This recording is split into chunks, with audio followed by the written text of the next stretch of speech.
Hello everybody! Welcome to another very exciting reveal of the latest GT car. After the huge success of the GT3 RS, many of you guys may have thought, what would it be to have that kind of car without a roof, as a Spyder, as a convertible?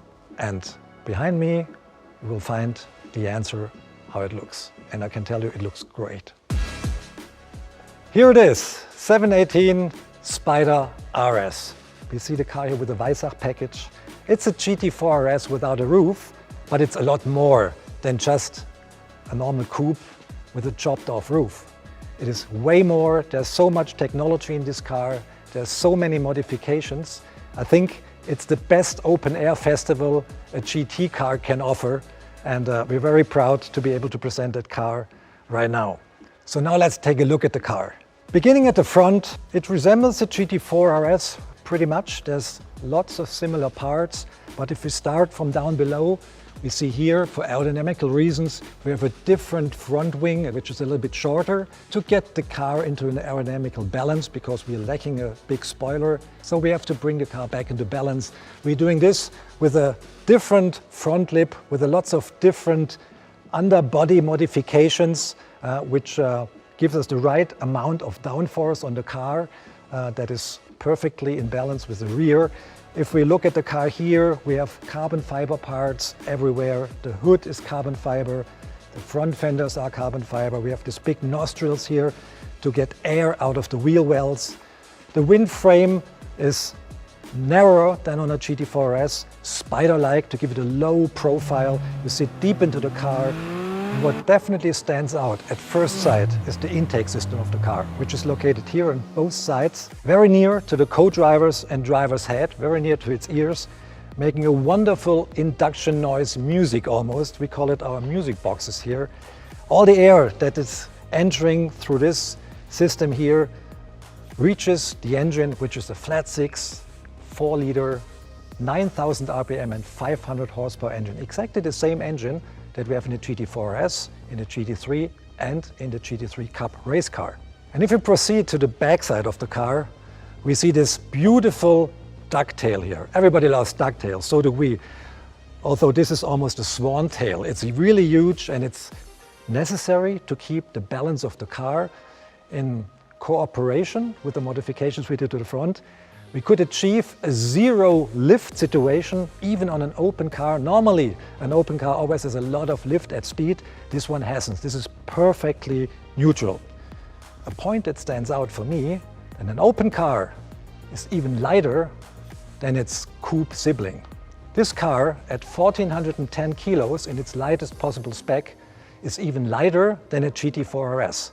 And if you leave away the top, and we come to the top later, it's even less, so you end up at 1,402 kilos with a topped-off tank. This is unparalleled before, and if you drive the car, even from the standstill, from the parking lot, you feel immediately the agility, the lightweight feeling the car offers, and this is so much fun, even if you're not at speed. And now let's have a look at these beautiful wheels. I love the design, so lightweight, and I'm a wheel freak, to be honest. I like silver wheels a lot. And the design is the lightest possible way and the stiffest possible way to make the best lightweight design out of a rim. So it's not because we think it's beautiful, it's purely functional, and it's very much leaned on the design of the wheel from the race car RS Spyder on the Spyder RS.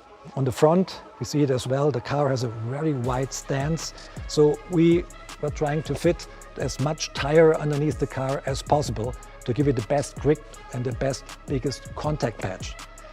The suspension features the latest technology dampers, PASM system, is a little bit softer sprung than the GT3 RS, so we adapted a little bit to the main use of the car. The main use is enjoy the car on legal roads, up and down the mountains, on curvy backcountry roads. This is exactly how we set that car up, and it works brilliantly. The interior. Race bucket seats come standard.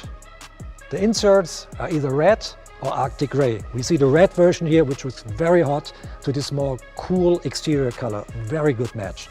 We see a lot of components clad in microfiber, in race tags. Even the dashboard, if you opt for the Weissach package, is engulfed in race tags, the steering wheel is, and the shifter as well. Talking about the shifter, we have a PDK gearbox in that car, 7-speed, very, very short gears, and contribute a lot to the fierce acceleration the car offers.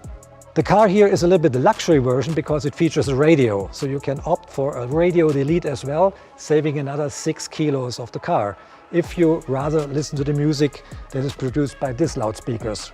Now we have an idea how that car looks without a top. But many of you might ask themselves, how does it look closed?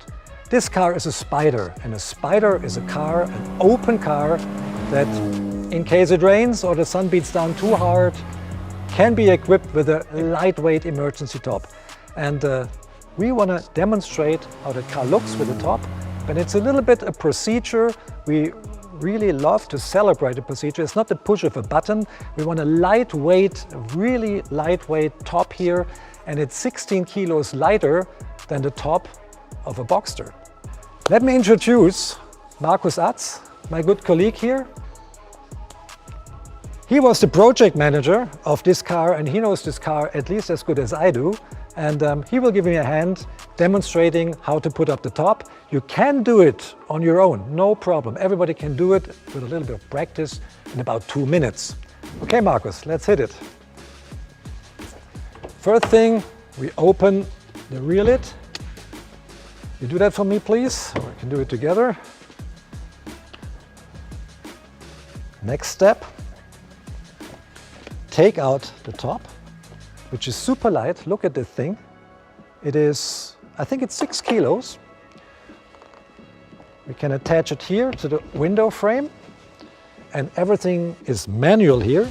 No electrical gizmos. Front part attached, that was step 1. Step 2 is unfold the canvas. Attach it. We see these cables here. That is step 3.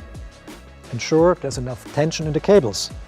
So we hook them up on both sides. Then we close. Step 4. The lid. We're almost done. We pull that little thingy here to get out the sled here. Attach the back end and just apply some pressure, clicking in. And here we see the 50% open, or rather the 50% closed version. Markus, thank you very much for helping me. So I think that wraps it up. The 718 Spyder RS. I think it will make a great impression on you when you see one in the flesh. Thank you for your attention.